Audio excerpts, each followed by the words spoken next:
আদরের সন্তান মামা বাড়ি গিয়েছিল ঘোড়দৌড় দেখতে রঙিন পাঞ্জাবি পরে, কিন্তু বাড়ি ফিরল কাফনে মোড়ানো সাদা কাপড়ে। শনিবার দুপুর ৩টার দিকে নড়াইল সদরের ধন্দা গ্রামে মামাবাড়ির বন্ধুদের সঙ্গে ফুটবল খেলা শেষে চিত্রা নদীতে নামে শিক্ষার্থী আবু রায়হান, কিন্তু গোসল শেষে সবাই উঠে এলেও নদীতে নিখোঁজ হয় সে।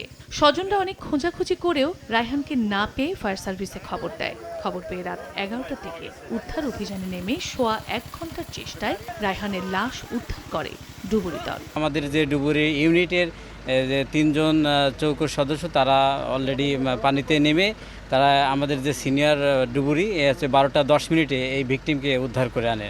সদা হাস্যোজ্জ্বল রায়হানের এমন অকাল মৃত্যুতে নির্বাক স্বজন ও এলাকাবাসী। ১, ২, ৩ ঢাকায় জমি জিতে নিন ১০০% ক্যাশব্যাক সহ ২০ কোটি টাকার পুরস্কার। পেলার পরে বাসটি ছিল, মানে সাঁতার কাটতেছিল, আমরা 2 মিনিট দেখিয়েছিলাম সাঁতার কাটতেছে, তারপরে আমাদের আর খেয়াল করিনি, সবাই ছোটাছুটি করতেছিলাম, এরপরে হারাই গেছে। নদীর কিছু দূর যাওয়ার পরে স্রোতের কারণে কলার ভিড়াটা ওর থেকে সরে যায়, তখনও নদীতে ডুবে যায়। এটা তার বন্ধুদের বক্তব্য। সদরের নাকশি এলাকার সাইফুল ইসলামের একমাত্র ছেলে ১৭ বছর বয়সী আবু রায়হান মাদ্রাসার ১০ম শ্রেণীর শিক্ষার্থী ছিলেন। সংবাদ নড়াইল।